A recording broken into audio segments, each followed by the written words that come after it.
कि एनसीपी में चल क्या रहा है। अब भी वो उद्धव ठाकरे ने साफ साफ कह दिया कि बहुत सारे नेता हैं जिनका एक पैर बीजेपी में है।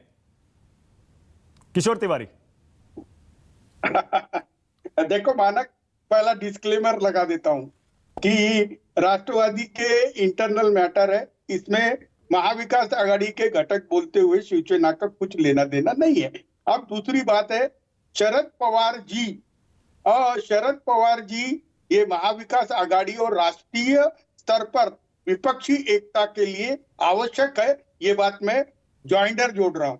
अब आपने जो पूछा, तो हमारा कॉमन मिनिमम प्रोग्राम ये इकोनॉमिक्स पे है।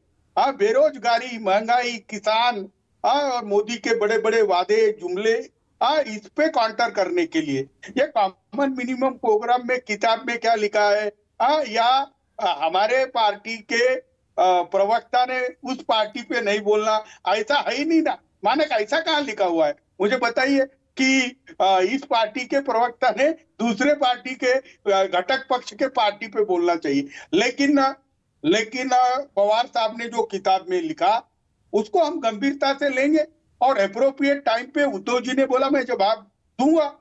और ये आप है ना, ये जो शहजाद पूनावाला वगैरह बड़े खुश हो जाते, नाना पटोले, संजय राउत की कोई बात होती है, संजय राउत, अजित पवार की कोई बात होती है, लेकिन हम लोग कटिबद्ध है कि 24 के चुनाव में हम भाजपा को उनकी जगह बिताएंगे। और महाराष्ट्र एक सेकंड किशोर तिवारी, बीजेपी को तो आप उसकी जगह दिखाएंगे। आपने शहजाद पर देखिए जो चुटकी ली ना, शहजाद मुस्कुरा रहे हैं, अभी जवाब लूंगा उनसे। लेकिन आप जो कह रहे हैं कि भाजपा को आप जगह दिखाएंगे, तो एनसीपी में ये कौन से नेता हैं जो बीजेपी में एक पैर लटका के बैठे हैं, ये तो बता दीजिए। आपने तो सामने में भी लिख दिया।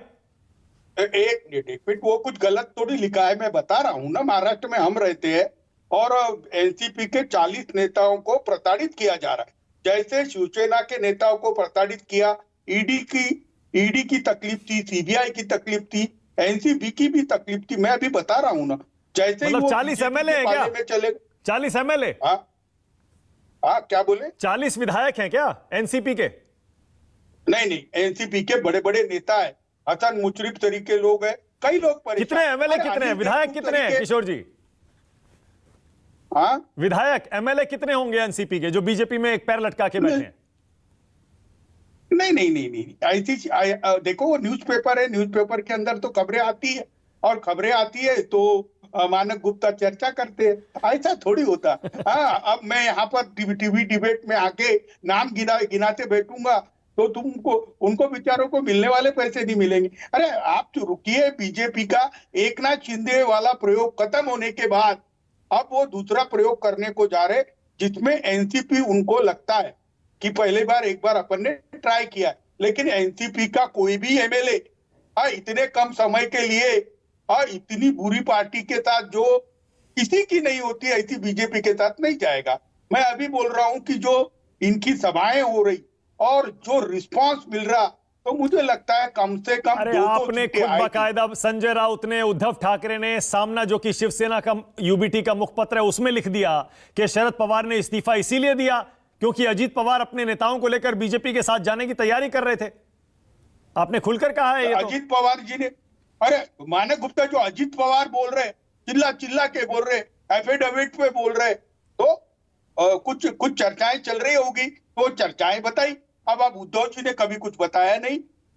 और संजय राउत जी की जो बात है ना, वो शरद पवार जी के बहुत करीबी है, और शरद पवार जी कभी दिल की बात उनको बताते हैं, तो शरद पवार जी से आप 1 to 1 मुलाकात कर लेना। मुझे क्यों फंसा रहे? तो आप बता दीजिए ना, इस्तीफा क्यों दिया पवार साहब ने? आपको तो पता रहता है, आपने कहा आप महाराष्ट्र से ही आते हैं। अरे बहुत अच्छी पूछा, ये सवाल का जवाब तो मैं दूंगा। 83 साल के हो गए, उनकी उम्र हो गई।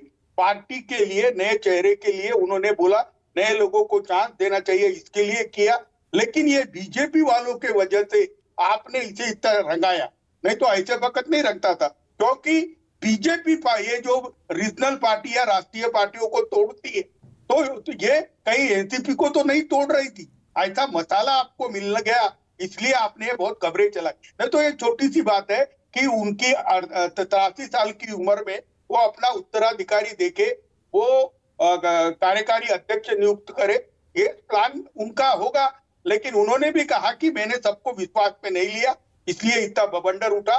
मैं ये ट्रांजिशन स्मूथ करूंगा। तो शरद पवार जी करेंगे ना, शरद पवार जी सक्षम है, और शरद पवार जी और कांग्रेस ये तो बीजेपी से लड़ते आई है। हम नए नए आए थे तो हमको दिक्कत गई, लेकिन अब कोई छूटने वाला नहीं है।